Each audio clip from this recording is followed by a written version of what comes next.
I guess we should do introductions, and then I have my... Oh, I don't have it. Mike Cahill talks. Okay, so introductions. Welcome to the Mike Cahill show. This is the always famous Tasha Cahill. Oh, here we go. Okay, Cahill talks questions. Okay, for real? What's wrong with that? All right, welcome to the Cahill Talks with Mike Cahill and Tasha Cahill. I don't know why I don't like that. Okay. Cahill Works. Cahill Talks. Okay. Hi, I'm Tasha. Hey, Mike. We're Cahill Works. Tiny houses on wheels. And we're talking. Okay, so maybe that actually opens up, like, the first question is what's with our name? Because it's not that's like a question? It's not like a normal business name, right? Okay. So, Cahill Works. So, like, either one of us works, Cahill Works. And then, the other part is, like, it's like a work of art. I think we think of our tiny houses more like a work of art than just like a thrown up shed on wheels. So, Cahill Works. Cahill Works of art, yeah. Yeah. Except our name's not Art. Right? If our name was Art, that would be really cool. It could be Cahill Works of Art. It could be Art Cahill. Right? Like Arthur, but Art. Yeah. Yeah. Art Cahill. Uh-huh. Art Cahill Works. Arthur Cahill. Yeah. Yeah. Okay, so let's try the intro just one more time without me being, like, laughing like I think it's better to be just fun. Have fun with it. Okay. You could just keep the everything in there if you wanted to. Yeah, okay. All right, so vapor barrier. So one of the comments we get a lot, especially this past year, was about the whole vapor barrier. And I made a video about it, but maybe we should, like, say it one more time. Yeah, I think people get the wrong idea about what a vapor barrier is. Sometimes you have people in the construction industry that come from, like, a cold climate, or they did some construction in the 80s, like in northern Minnesota or Minnesota. But research is showing that a vapor barrier is actually the wrong thing to do, even in those climates, unless you get to a really cold climate. We'll link to a website that shows, what do we link in the comments? Is that what you do? I'll take care of it. Okay. That kind of shows how that works. But the idea is, especially considering we live in a hot climate here in the desert. Most of our buyers are in a hot climate. And like I said, even if you go to a kind of middle climate or even Minnesota, you still aren't going to want that vapor barrier inside because you're going to have condensation inside. So it's not going to do anything that you want it to do anyway. But the idea is that you want to block the moisture and have that vapor barrier on the warm side, not on the cold side. So when people say, oh, hey, look, you have insulation, but you have no vapor barrier, no sheet of poly. So our cold side is on the inside, right? Not on the outside, because we're doing more cooling than heating. Even though we live in the desert here and it does get cold, very, very little heating.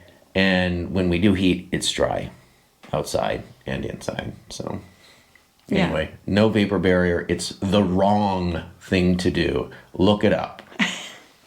So it's only recommended for, like, extremely cold climates. Like Arctic, not even subarctic. Literally, like, Arctic. Yeah. Okay. I don't know if I'm going to keep the vapor barrier thing. That's been, like, done to death, but... Okay. All right. So we often get asked what got us started building tiny houses on wheels and what it is about, like, our backgrounds or as individuals that chose this work. Okay, so I can start with why I wanted to do it. And it had nothing to do with watching a tiny house TV show, which, believe it or not, neither of us have ever even seen an intro or anything. Although maybe we could watch an episode or two and see some ideas that other people are doing. Although I really like our I ideas. see it anyway, as so. reality TV, which is Yeah. not always reality. Yeah, So I don't see it as like being exactly. real. So it wasn't watching Tiny House Nation. It had more to do with we had bought a property where we're from here in near Joshua Tree, and we had talked to the county, and they had told us we could put a small structure on the property, and they said no, you don't. We don't want you to permit it. You don't need to permit it. And we built the small structure. And a neighbor didn't like that we put a structure on our property because he believed that our property was his property, or at least his property to use and have a view through. Yeah, And so- because he could see through the property. But he also used it. I mean, he used it for himself to sit on, and Well, it was gorgeous. It was on top of a hill. It was yeah, gorgeous, exactly. Gorgeous view. Yeah. So he didn't like that we owned the property, and he wanted it to be his. So he complained that we had put a structure up.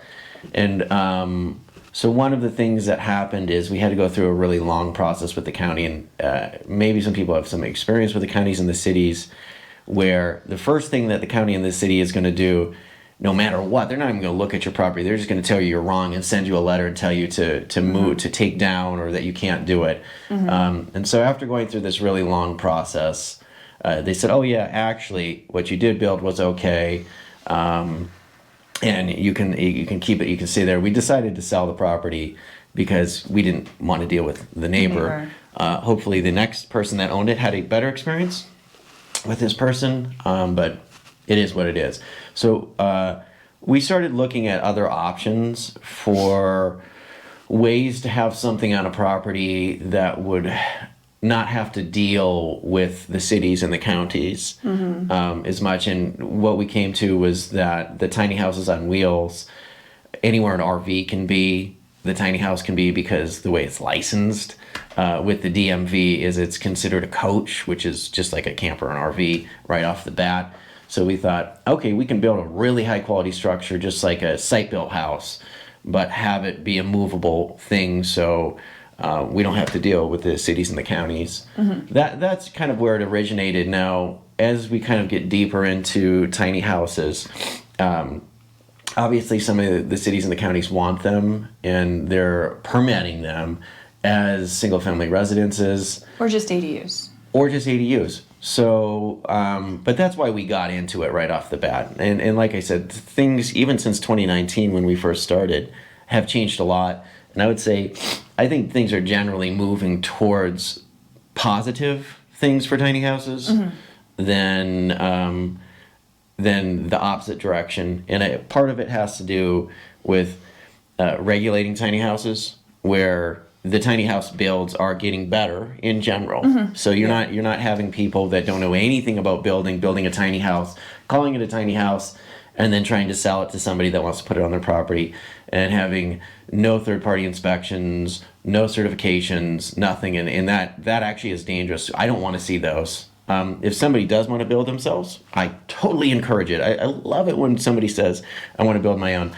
And when I talk to them about it, I'm like, these are the things that you need to start with. These are the things you need to look into, and these are the things you need to kind of go through to make sure you're building a safe, certified structure. And anybody can do it. Just educate yourself on it before you just buy an old RV, rip the tin or aluminum off of it, and say I'm going to build a tiny house on it. That's not really going to work.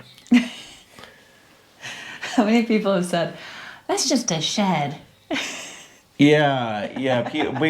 Some people say that before going in, right? Like, so we were at this home show, and some of the comments we heard is people walking by. Well, two of the biggest comments I heard, actually, to kind of meander on this, but one is, I say, hey, you want to come take a look? And people are like, it's too small. And sometimes I would like, hey, you know what? Come take a look. It's going to take you just a second, and it looks bigger on the inside.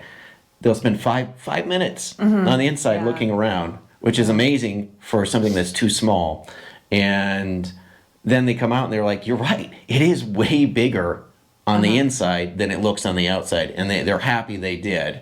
And then the other one that you'll hear people walking by and say, that's just a shed, right? And so there is a big difference between a shed. Sheds don't have any kind of codes, any kind of inspections, anything like that generally, especially under like 120 square feet. So they can build them with 2x3s. They usually build them with no kind of weather resistant barrier. They throw some LP. They don't have nail patterns that they have to go through. So your sheathing sucks, your framing sucks. They're not putting any kind of connectors on, like our rafter connectors or joist connectors, all of those kind of things. So this is built better than most houses. We don't only build to code, we're going above and beyond because we want this thing to last. We want this thing to be built like we build it. What was funny though is at the home show when we were displaying, right across from us was an actual shed for sale. So somebody would be like, that's just a shed. I'd be like, no, that's a shed. Yeah. This is a house. Yeah, exactly. Any other interesting comments that you heard? That lady who said she could build it for $5,000. I need to get in touch with her. And I said, that Because doesn't even cover the trailer. If she can build it for $5,000, to our quality, I'm gonna save a lot of money and a lot of time. Yeah, I overall though I think the home show was fun, and we a really positive experience. I liked being there. I liked all the conversations with the people. it was wonderful meeting all those people. Okay, so let's go on to the next. Totally just tangented. Yep. Okay. That's good. Okay, what's your secret to working together as a married couple? So people ask, what's it like for us to work together? We're married. A lot of people think like, oh, you must get in fights a lot, or it must be hard to work together. We leave the fighting till after work, and so we have a special chair that we have each one of us sit in for 15 minutes, and then the other person gets to yell at that person for 15 minutes. About everything you did Insults, wrong all day long. Mostly insults. Have nothing, name calling. and they're nothing to do with work. They're just random insults. Like how you didn't put your socks away. Yeah. So that person has to sit in the chair and be quiet. And then after, you can finish early if the person starts crying. Oh. But they have to be real tears. So if you can get the other person to cry in 5 minutes, okay, then the other person has to sit in the chair. But that's kind of our method that we do. All right, so I think the secret of us working together as a married couple, and this might sound weird, is that we generally enjoy each other's company. Yeah. I think more than generally. We like we like each other's company. We do have certain tasks, in essence, that each one of us, that's kind of their main task to do. We divide our work. But we also, if there's something we need to get done, then we will share the task as well. Yeah. But I think we divide our work. Each person has their expertise. We know that person has their expertise. We both respect each other's work as well. So, and we're also, on top of that, we're both honest about it. And so if there's something that gets done and we're like, what do you think of this? And the other person says, I don't like it. We don't take that as a personal hit. We just say, okay, well, let's work together. Why would I ask you for your opinion if I didn't want to hear it? Yeah. Occasionally I get opinions without asking for it. And that's fine too, and I like it better, So, I would just say, I think we're honest and we respect each other. And I mean, at the very least of it. So if you're wanting to work with your wife or your husband and you don't like the person, you're not honest with them, and you don't respect them, it's probably not going to work very well. Problems there. But again, the chair at the end of the day is the most important. Okay, we did our business name. All right, we did what inspired you. The most rewarding part of working together. All right, let's do that. What's the most rewarding part of working together? The most rewarding part of working together, I guess, you can look at it a number of ways, but I really like sharing kind of the experience of making something, because every time we have a new project, it's building something, putting it together, then seeing the finished product, right? And I'm really proud of the product at the end. And so being able to share how proud I am of what we finished, right, together with somebody else that worked just as hard, that for me is probably the most rewarding part of it. Yeah. There are often times, like during the building, where we just sit inside, or well, stand if there's nowhere to sit, and just kind of like breathe it in. Oh, we got the electric done. And then the other rewarding really part nice. is generally after we give the tiny house to the person that bought it or ordered it, we get a really nice bottle of wine Yeah. and share And we that. get to share that. And so that's the other reward that we have. Wow. We just work together, and then we get to celebrate together. Right. Yeah. Yeah. Okay. Sometimes we put a bottle of wine in the tiny house. That one's not an expensive one, though. No, I'm Well, just she kidding. specifically said she wanted cheap wine. Yeah. Cheap wine's fine. Cheap wine can be good wine. Yeah.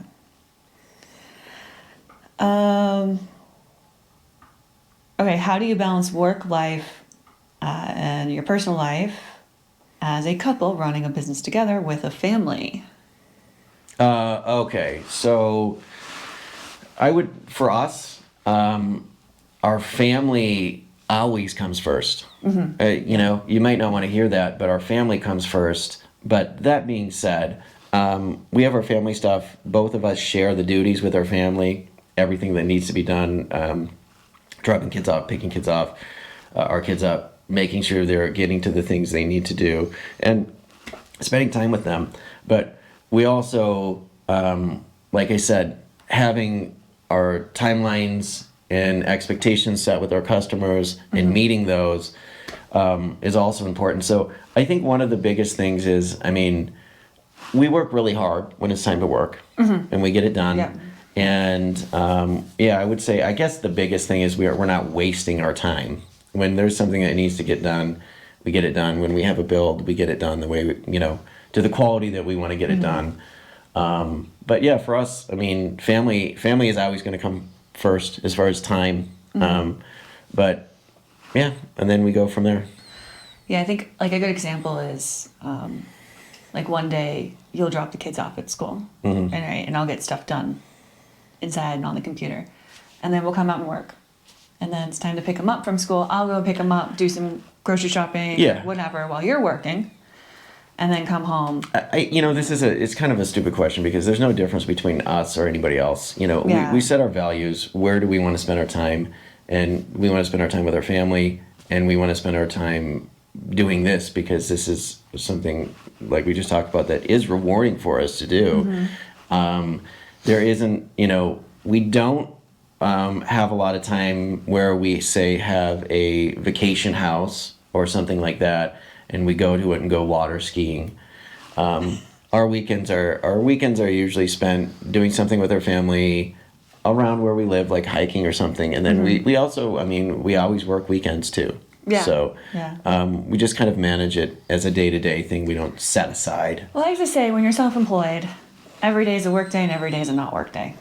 You balance it yourself. Yeah, exactly. Okay, so this one's a fun question. So if we were to build our dream tiny house, what features are non-negotiable? Now, first of all, every single one of our tiny houses we build is one of our dream tiny houses. We build the way we want to live. But Yeah, I would agree with that. I mean, I think the Scandinavian tiny house that we build is... which we're in right now. Yeah, I mean, that was designed... I mean, it was designed with something that the way we're like, how would we want to use a space?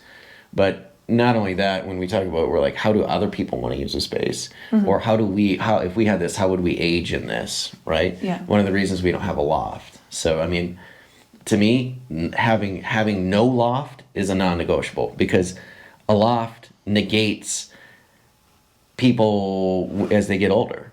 You can't use it. It's ridiculous to go up and down a ladder. It's absurd. It's insane to get out of bed in the middle of the night and use the bathroom and have to get up and down a ladder if you're in your 70s. Yeah. Okay, I can already see the comment now.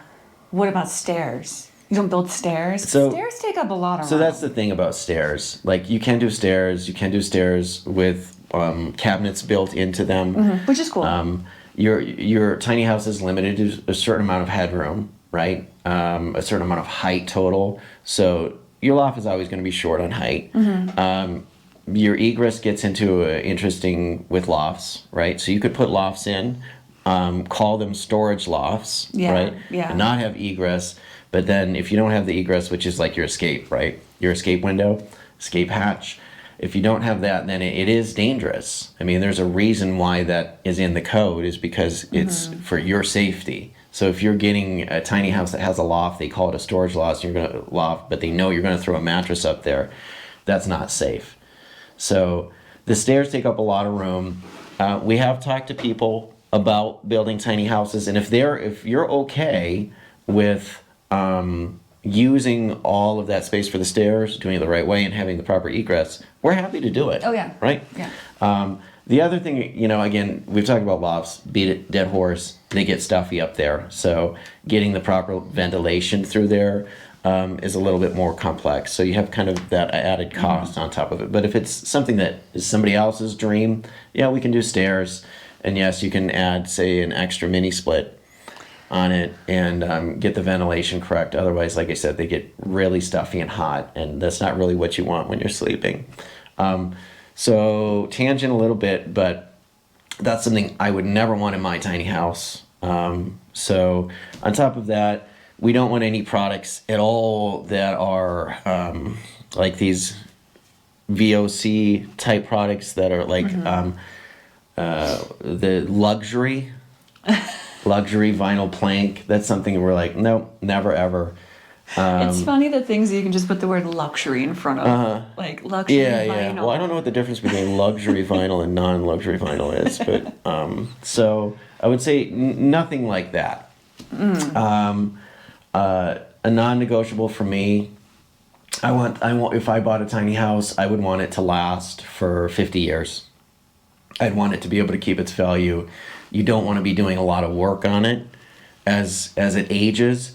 So you'd want products that just last. So, some of the things that can help that are some of the things that we use, like we're using the Zip now, which I'm really happy with. And this is a product that is going to last because of the way it's sealed and the way it's flashed and taped. And the aluminum windows.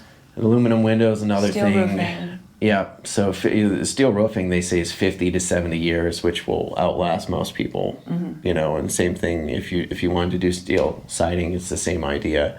You talk about a couple other things for me that I would put in mind. The cedar. Oh yeah. The cedar to me, I've never been a fan of drywall. It feels cheap to me.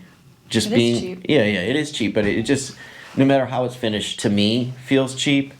And in a tiny house, it's anybody that builds with drywall knows it's going to crack, it's going to pop screws when it's moved, right? You're on a steel trailer that can even if it's on a permanent foundation, can bend a little bit, and so that bending still will crack and pop screws. And as long as you're somebody that's okay with fixing it, right? If it's going to be stationary for a long time, you get it there. And you're okay with fixing the drywall, which is extremely easy to fix. I mean, you just patch it up, sand it down, and repaint it. As long as you're okay with that, then I think it's fine to use it, especially if you like the look of drywall. But for me, that's something I wouldn't do. I like the feel of the natural materials inside the house. Same. Do you have any other non-negotiables? I need enough kitchen space. So as far as the design goes, having a lot of counter space and kitchen I need just space. enough counter space to make like bread. And room to knead dough and Yeah. make bread. 'Cause How about, would you do sprinklers? I for sure would do it in my tiny house. oh yeah, without doubt. I wouldn't say it's a non-negotiable, but it's something that after learning kind of how the process of putting it in and the engineering of it, that is such kind of a easy addition while you're building to do, and it's a really great safety feature. I don't see why you wouldn't. I you would know? say doing our own building, definitely we save more money. We're not buying, like, having contractors come in and do some of this work. I would say any building, any new building, tiny house, fixed house, anything, the fire sprinklers are worth it. And they're not that hard, and they're really not that expensive. Yeah. But I can imagine them getting more pricey. I mean, if it you have to, probably have a contractor adds. come in. I mean, after the labor and the cost of it, probably adds like what, 1,000 to 1,500. Yeah. Yeah. But So I think if you're going to live in your tiny house for 30 years, over time, I mean, that's not much. So, okay, one more thing. My dream tiny house has a massive wraparound deck around the whole thing. So obviously, you're living small in a tiny house. It's just part of living small. But having an usable outdoor space, if you're living in have a small indoor space, for me would be super important. The outdoor kitchen with like a grill. That would be fun. You know? Yeah, totally. I like that. But you and I, we like sitting outside. We like being outside. Yeah, well, we're in California, so being Yeah. outside is nice most of the time It as is, well. It is nice.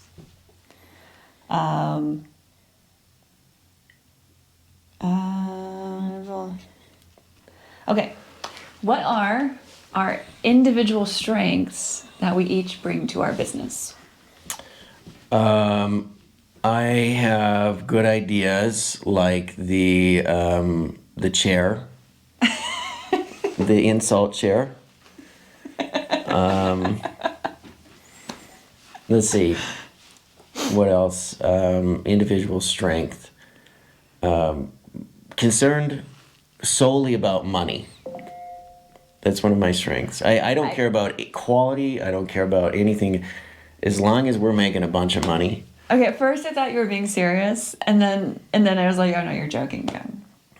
Okay. Because I mean, yeah, you are more the money-minded person between the two of us. But that's not my. But the quality, I would say you're more Oh. focused on quality at the end of the day. Actually, the reality is, if I put something together and I'm not happy with the quality, I will rip it out Yes. and destroy it with have a video of it. saw, cut it into pieces, and start over. If I, for instance, like our little cabinet here, if something happens or it gets damaged during the process of building, which happens sometimes, it's done. We're starting over. It's and that goes for the whole thing. I mean, if we get a wall up and one of the studs is not the way we want it, not the quality or something, or it bows or twists the wrong way, it's gone. It's coming out, So Yeah. I would say I have my name on this. You have your name on it. I'm not going to put my name on some piece of garbage. That's No. it. It's and I wouldn't. I just don't feel good about it either. So, I mean, the reality is that's one of the reasons we want people to come take a look while it's being built. One of the reasons that we're going to show every process. One of the reasons we're going to show videos every week of it being built is because we know the quality of it. There's nothing that we want to hide. In fact, we want to go the opposite way because we're so proud of what we're doing is that we want to show it. And so, one of my strengths is. I do want to say though that if you don't want the videos of your house out in the public, like we also do that too. Yeah, no, we don't we'll share the videos with you. We don't have to put them on YouTube. I mean, that my mind goes, we share with the person, but if the person's okay with seeing we their love build. showing builds on YouTube, as you can tell. Right. My strength, gosh, it's so hard to think about it that way. I don't know if I like these questions. I'm just so focused just on us. No, we don't have to just keep these questions. Okay. I get to edit this. Yeah, I know. Okay. My strength is I think I have a really good concept of three-dimensional space. So when I'm putting a design together, I'm able to pull it all together, and I have an idea of exactly what the structure is going to be like before we even start building. Mm-hmm. Yeah. I don't know. You're an alpha female. What does that mean?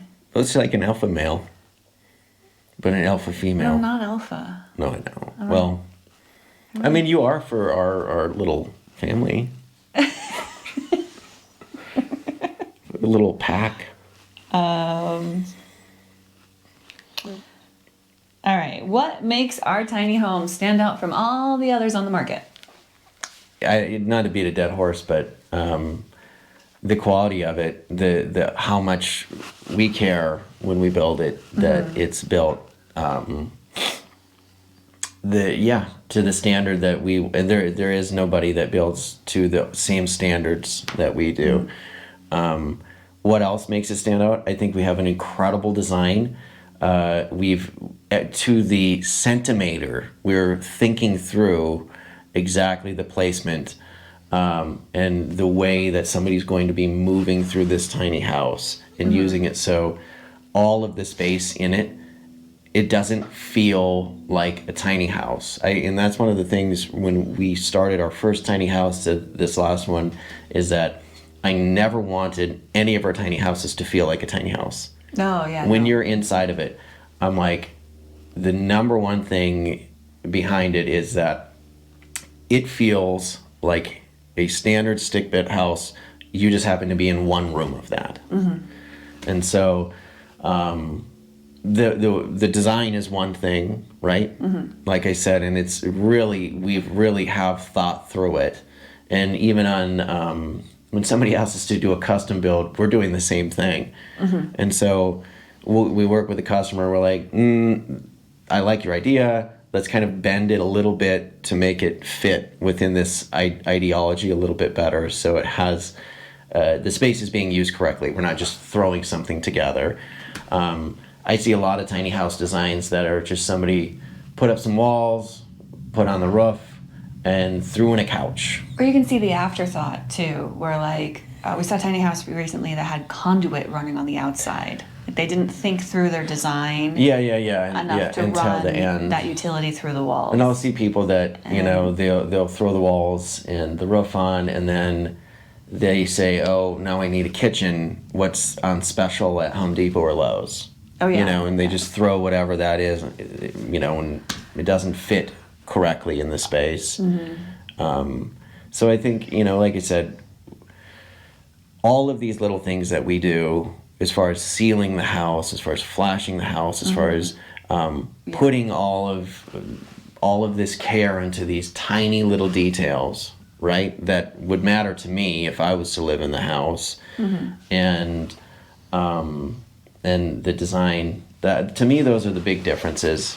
One thing that I think separates us from other builders is that we sell 100% turnkey, so all furniture, appliances, everything's included. Because we do plan that out. We plan it out completely to how is the space going to be used. Now, we don't want to prescribe too much use. Like there are personal options for storage and adding shelves and, picking certain finishes, of course. But there's no reason to nickel and dime our customers. Like, if you want a cooktop here, let's put the cooktop there. You don't have to charge extra. Like, why charge extra? It's not a big deal to move this one thing. Well, that goes the same way as, like, we're doing our very best to include delivery for most of our customers, With a great driver. So we don't want it to be this complex, like you said, nickel and dime, and at the end of the day, you're paying 10 or 20% more than they told you. It's like, no, this is the price. This is what you're going to pay. Yeah. Registration's included, registration taxes included in the price. Just the same idea. But that kind of goes along with the whole simplify how you feel inside the house. There's not knick-knacky stuff that makes it feel like a separate product than a normal house to turn it into a tiny house. I remember when we first got started, I saw these tiny houses that were like busy. They had like tons of little cubbies and little, drawers and pockets here and lots of places to put your stuff. And I was like, isn't the point to have less stuff? Like, isn't the point to live more simple? Well, to live more simple, yeah. To use the space more efficiently, and that to me didn't feel I tell people, comfortable. Yeah, if you have 5 coats, right? Just make them smaller to fit, because it's tiny. You need tiny coats. You need 5 tiny coats. 5 very tiny coats. If you have Barbie doll size. Yeah, exactly. If you have 5 dogs, get rid of those normal dogs and maybe get like little miniatures of dogs. Like the teacup dogs? No, I was thinking more like fake plastic dogs or something. Those are easier to feed. Yeah. Easier to clean up. If you have 5 or 10 cars, you have a tiny house, Matchbox cars. Oh yeah. You can have Those will those. fit Those will easy. fit. Yeah, exactly. Yeah. So, don't simplify. Go the opposite way, right? Make it more complex. Yeah. I would say go as complex as you can, get as much stuff as you can, but just make sure it's really little stuff. And then you'll be good. And that's how you do a tiny house. Like living in a dollhouse. Yeah. I think that's the idea. And then I would say, try to fit as many people in the tiny house as you can. Lots of bunk beds. Like every space should have a bunk bed or two, right? So you could fit, 15 to 20 people. Yeah. I mean, that's the whole idea, is to get as many people in the tiny house as you can and kind of fill up the space. That was all the questions I had on the list. Okay. I mean, a couple you didn't want me to ask. Okay. What? Here's a question for you. What makes you the angriest about doing tiny houses on wheels? Oh, right now, the thing that's like frustrating me more than anything else is I'm talking to city planners that want tiny houses in their neighborhoods, but they're dealing with other city leaders and county leaders that are still saying no. And that's really frustrating. Okay, so here's one for you, and this is one I hear all the time.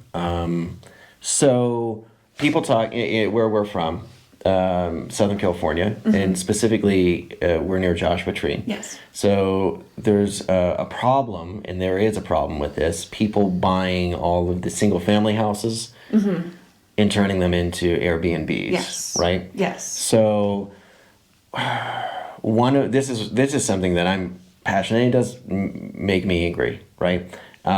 So the tiny houses on wheels really are a great solution, especially something like our studio one. Yes. Is a great place for two people to stay, two or three even. Yeah. And it's a really perfect thing for a short-term guest. Yes, right? it is. So the first thing the county does when they hear about tiny houses, No. they say tiny houses will never be Airbnbs. Yeah. Right? Yeah. Why I don't understand. I don't understand when you have something that's built to really built better than 95% or 99% of the houses, to a higher standard, third party certified, all of this to a safer standard than most of the houses here. Why you would not say this is the perfect solution For temporary housing. This is Somebody on vacation. Yeah, exactly. And by the way, the locals that own these beautiful properties, right? Why would you not want your citizens to say, I can put a tiny house in my backyard or on my 5-acre property? Pay the annual fee to have it Right. there. Well, and for heaven's sakes, they could even pay the hotel tax. Yes. They would be more than happy to pay the hotel tax. Why would you not want them to say that? And why would you not want your citizens to make money? Yeah. Why would you want out-of-town people to come in, buy up the single-family houses, right? So the families that work and live in this area can't have a single-family house, and then have out-of-town people make money. Yeah, and one of the arguments they say, well, we're bringing people to come to your town, and they're buying stuff at your stores, and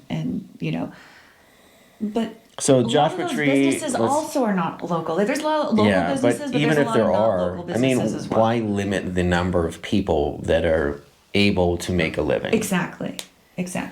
So we have that. We're pretty passionate about that, and we've been part of the organizations to try to get tiny houses permitted more. We've been involved in fundraising to try to help certain organizations make it easier for tiny houses to get into places, and but that's one of the things. And on top of that, we also face the regulations that people that they say, I have a property, I want to live on my property. What do I need to do? Not anything more than I'm willing to do everything that I need to do to put a tiny house on my property, because this is how I want to live. Well, it comes down to, like, when you own land in America, you're really just renting it from the local jurisdiction. Well, at And least you're in not California. allowed to At do what least you in- want to do with your land. Yeah, they own it. If they didn't own it, how could they tax you? Exactly. On it? Yeah. Yeah. So we run into a lot of this. Like I said, there are places that are starting to get the message that these are really high quality things, and they provide housing for people that need it at an Yes. affordable price.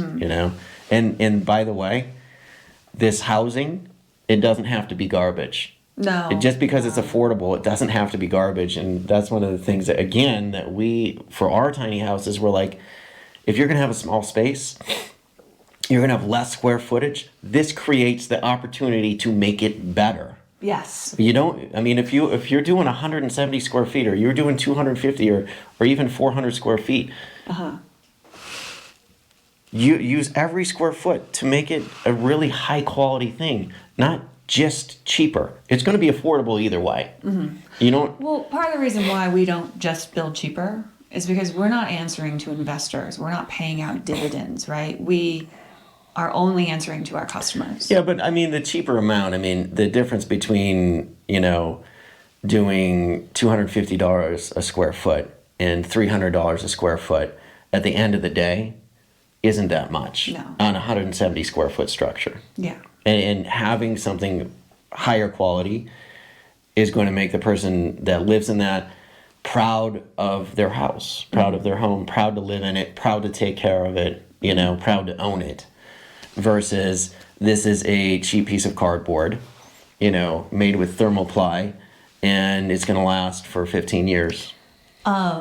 Let's talk real quick about certifications. Okay. So I often have customers saying, I need RVIA. And I'm like, okay. So RVIA is not a standard for housing. It's a membership that a builder joins for building like recreational vehicles, RVs of some sort, temporary housing. And it's not inspected. The only inspection that takes place is there's an annual non-announced inspection to the builder's work site. So the builder pledges that they're building to whatever idea they have for what quality means, but the actual structures themselves are not individually inspected. As just like so a site built house, the inspector comes and looks at Each stage of the building. And so can you explain what we do with our third party certification and how that's similar to site built? So ANSI code and IRC code, if they're third party certified, a tiny house is going to have inspections done regularly, usually at like 5 different stages, but most of the time it's going to be like 7 to 8 in actual inspections that take place. They're going to look at the foundation, they're going to look at the insulation, the framing. This is not in order. The wiring, the plumbing. They're going to make sure all the connectors are done correctly. Well, and not only are they looking at it, we're doing tests showing. We're testing it. We're videoing it. We're taking pictures. And all that stuff should be available to every customer. I know we use NOAA. Well, and I would say on top of that, we use NOAA. All the inspectors at NOAA are also building inspectors other places. Yes, they're like licensed building inspectors that have history of being building inspectors. And so just like building a house on a foundation on the ground, you're going to have inspections done regularly for all these things. We have those same inspections done in our tiny houses. IRC is just a level up. It's the standard housing code. But of course, we have to add extras because we're building a house that's designed to move a little. Mm-hmm. So we're making sure we have a little bit more robust connectors and making sure that our foundation attachments are a little bit more, I would say, overkill. Yeah, no, they really are. You never want to be, Well, I mean, like, for instance, about that. Yeah. I mean, they are for sure overkill, but I would rather go above and beyond and have the structure last longer for even if it's an extra few $100, So RVIA is like more of a membership. ANSI is like a temporary housing style. It's like the park model or the tiny house code. And IRC is the permanent full-time housing code. So that's the difference between those.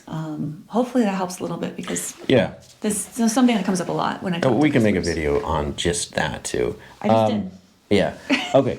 So one last thing. Where do you see Cahill Works going in the future? Oh, that was a question I skipped on the list. Okay. And the question was, what do we see happening in the tiny house industry in the next 5 to 10 years? What do I see happening in the tiny house industry? Hopefully not what happens with a lot of other industries where the biggest players get a hold of the regulators and force everybody else out. Make it hard for little guys to do business. One of the things about us being a small business is that we're nimble enough that we can do things like custom for people. We can easily make changes to our models. We can, I think, as a small business, we not only that, but we can really quickly adapt to what the regulations are. Yes. Right. Yep. But hopefully, what I see happens is that the cities and the counties will adopt a universal regulation for tiny houses on wheels of various sizes, Yeah. right? That is stringent on quality. Yes. So these are to the quality of a site-built home or better, right? And that the cities and the counties have to allow them. That it's not a choice, right? And that they can't do land use gimmicks to make it impossible to put in, Yeah. right? Which is something Something that they're already doing. even some of the states that mandated every jurisdiction to allow for tiny houses, some of them are doing land use gimmicks, right? And some of this whole not in my backyard stuff where if you're not building a 5 or 10,000 square foot house, Yeah. that people don't want this in their city at all. Or So how about that county in Arizona that has like a 50 square foot? No. That allowance? actually that one. So what they did is they said we'll allow park models. That is it's Yeah, the 380 yeah. square feet so the 400 square feet. That is. But that's not a tiny house regulation. That's a park model Which is regulation. different than tiny house So again, that's kind of a little gimmick of bypassing, saying we're not going to do tiny house regulation. We're only going to do park model regulation. And by the way, it only can be in a park. We're only going to allow for RV parks, which is something that we've seen. A lot of people want to have their own property, not where they have to lease a property. They want to right? be 5 feet away from their neighbor. And they don't want to be 5 feet away from their neighbor. So that's not good regulation. That's skipping the subject, bypassing it because they're lazy. There's no other way to do it. They're lazy. They're either lazy, they don't want to do the job of finding people housing, getting people housing, or they're worried about poor people, right? That have smaller houses that aren't as expensive as, a 5,000 square foot house living in their city. So Well, because that drives down their property values. in some certain cases, it actually could drive up your property values if you have really high quality. And so what I'm saying is let's make the regulations high quality. Let's make them smart. Let's make them reasonable. And let's make sure the people that are building the best buildings, right, can sell them. That's what I would like to see. Whether or not that's where it's going to go, I don't know. Well, as far as Cahill Works go, we love building, and we love working together. And we love working with our customers. Yeah. Yep. Yeah. And I just want to keep doing that. And so, would you like to have Cahill Works become more of a medium-sized company, or would you like to keep it the same size? We debate this a lot if we want to grow or just stay, the two of us. And I would say the only way I'd be comfortable growing is if I knew that growing didn't mean losing connection with every customer, every build, every project. Yeah. So, yeah, we could grow, and we would like to work with the customers. Personally, I think that there are lots of really talented, skilled people on any level, and that adding the right people to our business would only help us. Yeah. So that's where I would like to see it grow. We're actually looking at doing some bigger models, like a park model. Yes, That's yes. like a 380 square foot model. We're also working on getting our smaller units approved without having to go bigger, because sometimes smaller is the better choice, Oh, yeah. especially for certain Absolutely. size yards that are, you know. I mean, we're splitting hairs, what we call small as well. Yeah, I know. So To us, small is like 100 something But- square feet, but 380 square feet is still small. Yeah. yeah. 170 square feet is very small. I could live in that comfortably though. Which, Like 300 something square feet, that feels big to me. with 2 kids? No, just me myself. Yeah, exactly. I think you could live in. You probably could, if it had 2 bedrooms on it, do 400 square feet, and then you just have a good outdoor space. A good outdoor space, but and lots of insulation on the walls, People- interior walls. Yeah. double walled. Yeah. Yeah. We do sheathing, interior sheathing as well. That's how they do those apartments. Or that's how they Yeah. No, that's the should do thing. those Actually, apartments. sometimes you have an interior wall that is a structurally sheathed wall. Yeah. Which is Depending on the space. Obviously, in a tiny house, you're not having long enough spans where you really have to worry about that. This thing is like very, very solid box. Oh, yeah. So, yeah. so anyway, yeah, that's about it. I think so too. And let's see, where else? Where do we see us going in the future? Probably winning the lottery, I would say, is my plan. You Right? gotta play the lottery to win it. We play it. We play it when it's big. Every now and then. Yeah. But it's exciting. Is it you're paying for your entertainment? I You're wouldn't paying call for it- the it's not idea that, exciting. oh, maybe I could win. It's It'd be not so exciting. fun. I wouldn't call it exciting. That's how I have a You good call it- time. That's how you have a good time, is That's how- buy some lottery Buy tickets. some lottery tickets and Pack of Camels, some lottery tickets, and then 6-pack. Yeah, that's Cahill works. As long as you don't mind that our tiny houses all smell like cigarettes when you get them, then then we're good. Camels, straights, no filters. bye. We'll see how much of that we keep.